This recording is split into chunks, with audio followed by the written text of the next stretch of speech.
కొన్ని క్లిష్టమైన సమస్యలను పరిష్కరించుకోవడానికి మనం కాస్త లాజికల్ గా ఆలోచించవలసి ఉంటుంది. దానికి ఒక ఉదాహరణ చూడండి. ఎవరది? ప్రజలు న్యాయం కోరుతున్నారు ప్రభు. ప్రవేశపెట్టు.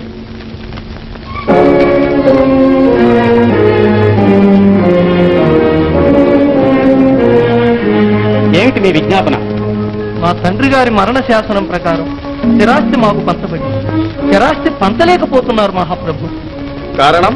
మా తండ్రి గారి 17 ఏనుగులు సగపాలు నాకు, 3వ పాలు 2వ వానికి, అందులో 3వ పాలు 3వ వానికి రావాలి.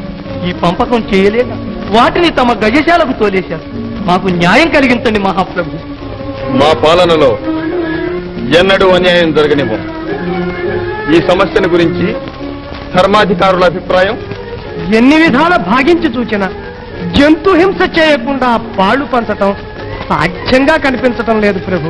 మరణించిన వాడు మతిలేని వాడు కాదు మహాప్రభు, ప్రతిభావంతుడైన ప్రభుభక్తి పరాయణుడు కనుకనే సాధ్యం కాని విభాగాలతో మరణ శాసనం రాశాడు.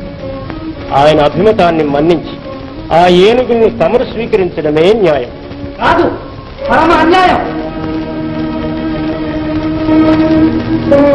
సత్య దయా ధర్మాలకు ఆరవారమైన ప్రభువుల కొలువులు న్యాయాక్షరే కానీ అన్యాయం జరగరాదు. మరణించిన వారి ఆస్తిని వారి ఇష్ట ప్రకారం వారసులకు పంచలేక ప్రభుత్వాధీనం చేసుకోమని శాసించడం ధర్మం కాదు మా ప్రభు. ఈ మహాసభా నిర్ణయాన్ని అన్యాయమని ఆక్షేపించేదెవరు? నేను.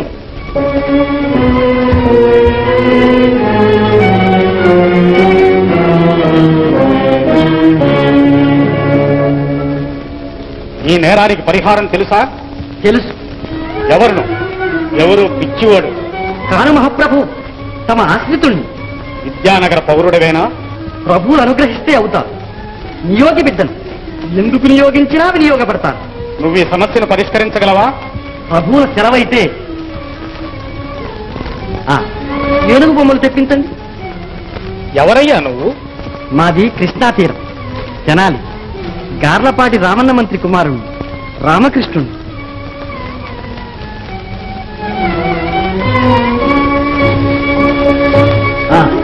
ఇది పంచవలసిన 17 ఏనుగులు. శ్రీవారే భద్రగజారూఢులై ఇవి పంచడానికి ఏం చేశారనుకోండి, మీకు అభ్యంతరం ఉంటుందా? ఉండదు. శ్రీవారి ఏనుగులు మీ వాటిలో కలిపారనుకోండి, మీకు అభ్యంతరం లేదుగా? లేదు. మరి పంచాల్సింది 17 ఏనుగులే కదా? పంచవలసినవి 17. పంచబడేవి కూడా 17 స్వామి. ఇప్పుడు వెరసి ఏనుగులన్నీ 17 కాదు 18. అవునవును 18. ఇందులో పెద్దవాడి సగపాలు 9 కదా? అవును.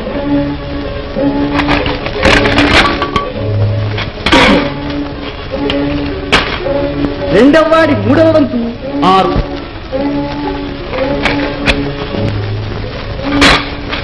మూడవవాడి పాలు 2. ఇక మిగిలింది శ్రీవారి ఏనుగు. ఇది వారి పాలు.